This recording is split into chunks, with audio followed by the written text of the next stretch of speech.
आज बात करेंगे बिहार में साक्षरता दर की, जिसमें बिहार देश में सबसे निचले पायदान पर है। जिस राज्य का मुख्यमंत्री खुद इंजीनियर हो, वहां की साक्षरता दर देश में सबसे कम 61.8% है। जबकि बजट के लिहाज से नीतीश सरकार सबसे ज्यादा फोकस शिक्षा पर देने का दावा करती है।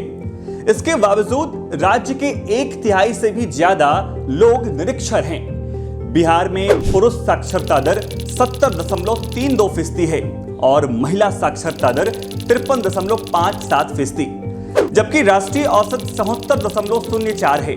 पूर्णिया, सीतामढ़ी, कटिहार, मधेपुरा, सहरसा, अररिया और शिवहर जैसे जिलों का सबसे बुरा हाल है।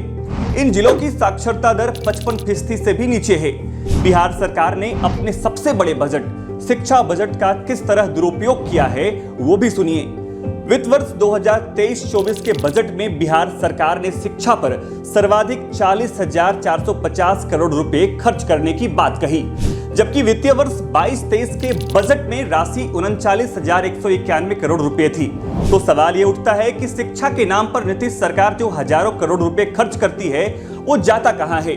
एक रिपोर्ट बताती है कि बिहार में 5वीं कक्षा के 57% बच्चे कक्षा 2 की किताबों को पढ़ने में असक्षम हैं। वहीं 80% बच्चे कक्षा 3 की किताबें पढ़ ही नहीं सकते। हाँ सर, देखिए ये 5वां में पढ़ रहा है, इससे क्या लिखवाना है आप लिखवा लीजिए। बस सरकारी स्कूल बना दिए हैं लेकिन पढ़ाई नहीं है। इन स्कूलों की प्राइमरी कक्षा यानी कि 1 से 5 के 30.2% विद्यार्थियों के पास पाठ्य पुस्तकें नहीं हैं। वहीं अपर प्राइमरी यानी कक्षा 6 से कक्षा 8 के 35% विद्यार्थियों की कोर्स बुक्स नदारद हैं।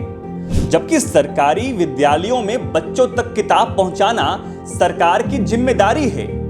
इस सत्र की बात करें तो राज्य के 42% यानी 68 लाख से अधिक बच्चों को किताब नहीं मिली। इसकी राजधानी पटना और बाकी जिलों से शिकायत आती रही। आरटीआई से मिली जानकारी के अनुसार बिहार में 5,419 सरकारी स्कूल ऐसे हैं जिसके पास अपने भवन तक नहीं हैं। ASAR की एक रिपोर्ट बताती है कि बिहार में 36.7% स्कूलों में छात्राओं के लिए अलग से शौचालय की व्यवस्था नहीं है। बिहार में मिडिल स्कूल तक आते आते करीब 38.8% बच्चे पढ़ाई छोड़ देते हैं। रिपोर्ट्स बताती है कि राज्य में शिक्षा का आवश्यक बुनियादी ढांचा न होना, शिक्षा के प्रति जागरूकता न होना, योग्य शिक्षकों का न होना, भवन का न होना, बुनियादी सुविधाएं जैसे पीने का पानी और शौचालय का न होना और सरकार की नीयत का न होना बच्चों के ड्रॉप आउट का सबसे बड़ा कारण है। बिहार में समतामूलक शिक्षा के नाम पर लगभग हर पंचायत में सरकारी स्कूल तो खड़े कर दिए गए हैं, लेकिन पढ़ाई ही गायब हो गई है। शिक्षा का एकदम अभाव है, पढ़ाई बिल्कुल ही नहीं स्कूल में हो रहा है। सरकार इतना वेतन बढ़ा दिया है, लेकिन पढ़ाई की व्यवस्था स्कूल में नहीं है। यहाँ पर हर स्कूल में देखते हैं शिक्षा का एकदम व्यवस्था खराब है। हम सीएम पद पर काम करते, जीविका दीदी है, सारा घर में घुस कर देखते हैं, सबका बच्चा एकदम सही ढंग से नहीं पढ़ रहा है। सरकारी स्कूल में बिल्कुल नहीं पढ़ाई है। शिक्षा की व्यवस्था सही करेगा, उसी को हम वोट देंगे। शिक्षा ही एक हथियार है जो गरीबी दूर होगा, रोजगारी के अति होगा, सब खत्म हो जाएगा। शिक्षा ही एक ऐसा चीज है। आज बिहार की शिक्षा व्यवस्था कुछ ऐसी हो गई है कि स्कूलों को खिचड़ी बांटने और कॉलेजों को डिग्री बांटने के लिए इस्तेमाल किया जा रहा है।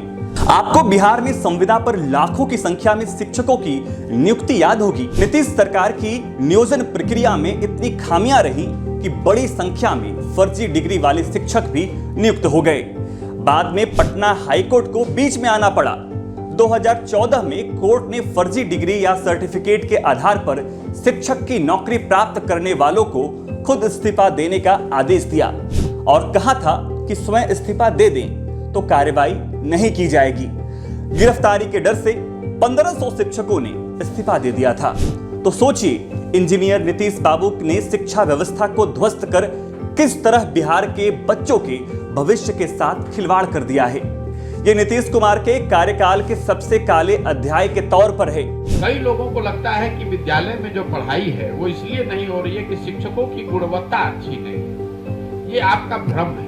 चाहे विद्यालय अच्छा हो या खराब, नियोजित हो या पुराना, हर तरीके के विद्यालयों में पढ़ाई पूरी तरीके से बंद हो गई है। शिक्षकों की गुणवत्ता या शिक्षकों की ईमानदारी न होना, ये शिक्षा व्यवस्था के ध्वस्त होने में एक छोटा सा पहलू, महत्वपूर्ण है लेकिन छोटा पहलू। उदाहरण के तौर पे आप बिहार के कॉलेज को देख लीजिए। कॉलेज में तो नियोजित शिक्षक नहीं है, कॉलेज में तो परमानेंट टीचर्स हैं, वहां पर बिल्डिंग भी है, चारों लड़कों ने कॉलेज में नामांकन करा रखा है, लेकिन कॉलेज में भी पढ़ाई नहीं हो रही है। स्कूल से खिचड़ी बट रहा है और कॉलेज से डिग्री बट रहा है, पढ़ाई दोनों में कहीं नहीं हो रहा है। और इसकी वजह जो मुझे समझ में आई है, ये जो समता मूलक शिक्षा नीति के बनाने के चक्कर में कि हर गांव हर प्रखंड में किसी तरह कोई एक विद्यालय के नाम पर बिल्डिंग बना दिया जाए, नतीजा ये हुआ कि जहां बिल्डिंग बनाए गए वहां शिक्षक नहीं है, जहां शिक्षक है वहां बिल्डिंग नहीं है, जहां दोनों है वहां बच्चे और पढ़ाई नहीं है, पूरी व्यवस्था ही ध्वस्त हो गई है। रोड, रोजगार, इंफ्रास्ट्रक्चर तो आ जाएंगे, लेकिन इस दौरान जो बच्चे पढ़ नहीं सके वो शिक्षा से वंचित रह गए। अब आपको ये सोचने की जरूरत है कि आपकी पीढ़ियों को निरीक्षण रखने वाली सरकार और भविष्य को अंधेरे में धकेल देने वाले मुख्यमंत्री को आप वोट क्यों करेंगे।